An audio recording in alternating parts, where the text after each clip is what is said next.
With the exception of Sonic Mania, the Sonic series has started to delve back into the pit of darkness that, not long ago, escaped from. Sonic Lost World shifted things back into that experimental phase of new gimmicks being added for no discernible reason other than innovation.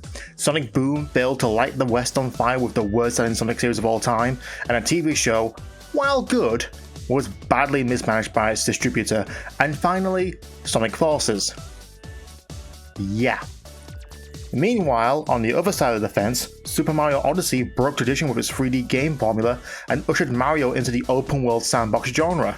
Yes, Super Mario 64 and Sunshine are both considered sandbox games, but Odyssey doesn't kick you out of its kingdom upon collecting a moon.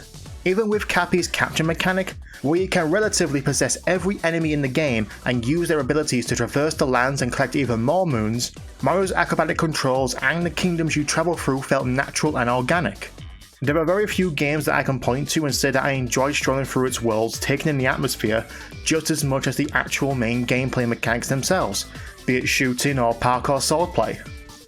My question is, can Sonic work in the open world genre? I mean, it technically did with Sonic Adventure, Sonic 06 and Sonic Unleashed with its hub worlds, but they acted as more connecting stations to the level themselves than actual stages to explore. But going way back to the beginning, Sonic did have a small degree of exploration with its level design in the classic games. Sonic the Hedgehog's Green Hill Zone is more sandboxy when compared to its rival Super Mario Bros, with safe, slow routes and fast, risky routes to the end. One only has to look at the level maps themselves to see how big these zones are when not speeding to the spin post in less than a minute. Since Sonic Unleashed, the idea of exploration has become more and more blurred, where the task of collecting red rings became the main collectible, which does offer some exploration, but it's more trial and error through the same level than organic exploration, and the hub worlds themselves evolving into basic map screens with maybe one or two extras. So again I ask you, can Sonic work in an open world? It's a risk, yeah, but like with the so-called Dark Age of Sonic and now, it's all about taking risks. And like with any risk, there are pros and cons, especially for an open world Sonic game. Let's start with the pros. Levels are already large but restricted to a hallway. Look at any of the modern Sonic titles and you can see how vast and open the various stages are. Spagonia, Planet Wisp, Casino Forest, zones that beg to be explored, but we are restricted to a linear hallway with maybe one or two forks in the road to offer some variety and shortcuts when speedrunning. The reason these stages have to be large is to accommodate the speed Sonic travels at, something that is beneficial to the overall gameplay but detrimental to its design. If we could break down some walls and let ourselves explore these dense areas with winding paths and hidden shortcuts, it makes it feel like a stage worth running through multiple times just to see all that it has to offer. Hub worlds are in previous games, but badly executed.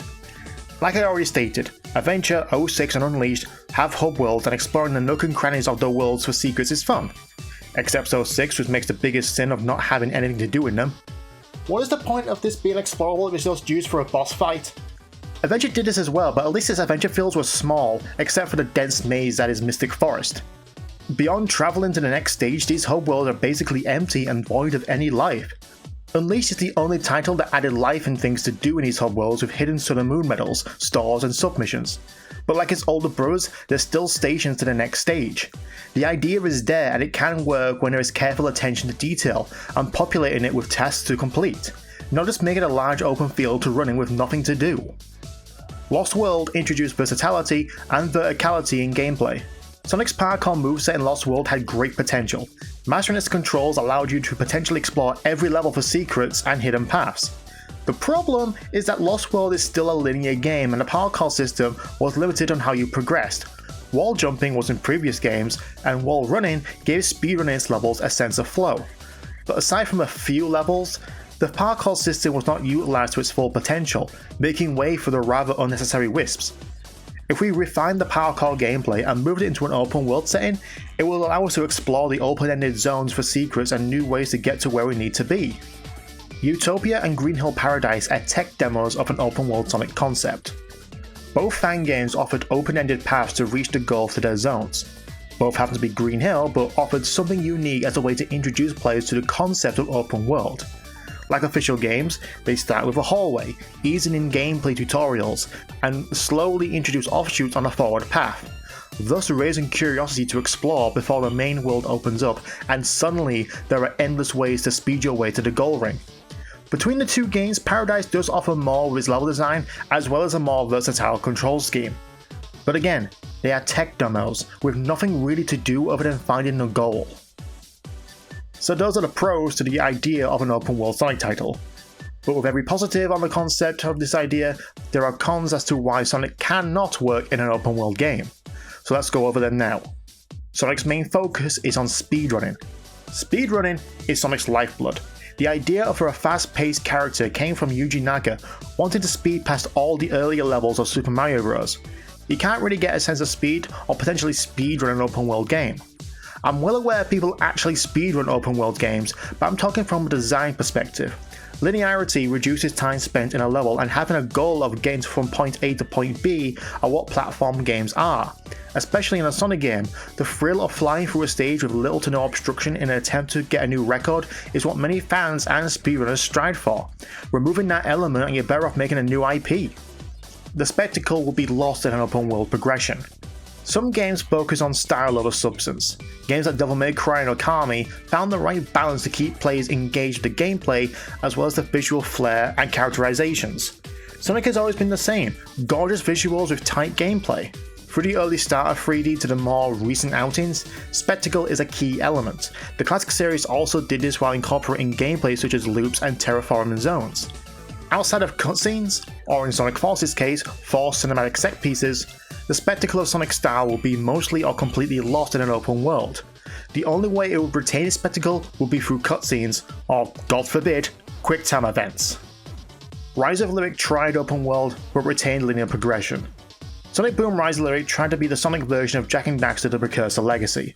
The difference is that Jak and Daxter had organic exploration and completing tasks within its world before expanding said world with more areas to explore, with no loading screens. Rise of Lyric had semi-open worlds with nothing really to do other than trekking to the next marker that the game casually points out to you. Sure, you can find crowns, chests and shinies, but a game and its story just pulls you along to the next unnecessary large level. Another misstep is that the game was trying so hard to retain what makes Sonic game a Sonic game, hence the speedways, and forced the game to become even more linear to a point where you question if anyone on the design team communicated with each other. It would not be fast as other Sonic games. Sonic is speed. Going fast through the various obstacle-filled zones is the bread and butter of the series. Scaling up the world will require Sonic to scale back his speed, as to not miss anything important, or to suddenly speed past into an enemy or a death pit. Not to say that Sonic's speed has not been hindered in the past to compensate new gimmicks or level design, but after a few games where a sense of speed benefited the gameplay, stepping back into the iron boots would not be a good idea. It worked for Mario in Super Mario 64 because it wasn't a game that required urgency from the players. Sonic does. It needs muscle memory, it needs quick thinking. Mario doesn't need split-second decision making for 90% of its games. That's one of the reasons of what makes a Sonic game a Sonic game. It's a drastic change in formula. Besides a sense of speed, game design and style, moving Sonic into an open world setting would be, very obviously, a drastic change. Sonic has always been about the fast-paced dash to the end, and when Sega tried to shake things up, it was met with negative to mixed reactions. What with the Mario Party clone Sonic Shuffle, to storybook games with RPG elements and on-rails gameplay, to a full-blown RPG with Sonic Chronicles, which I personally enjoyed, but its audio design can lick a leaking car battery. Going from a strictly linear platformer to an open world platformer in the same vein as Mario will be seen as drastic and pitiful as Sega plays catch up to Nintendo. Not to mention, when Sega tried to change things up in a linear style, again it was met with contempt. So I ask the question again, can Sonic work in an open world game? To be honest, no. Yeah, I did list pros on the concept, but the way things are, it's just not possible. Maybe in the future, if Sega makes a Sonic sandbox, I will take back what I said and meet that hypothetical game with some concern. So what do you think? Can Sonic work in an open world game? Let me know in the comments below. Also, did you know that the story of Sonic Forces is terrible? Check out my previous SEGATORIAL on the subject. Thank you all for watching. I'm Sonicguru and I'll see you all next time.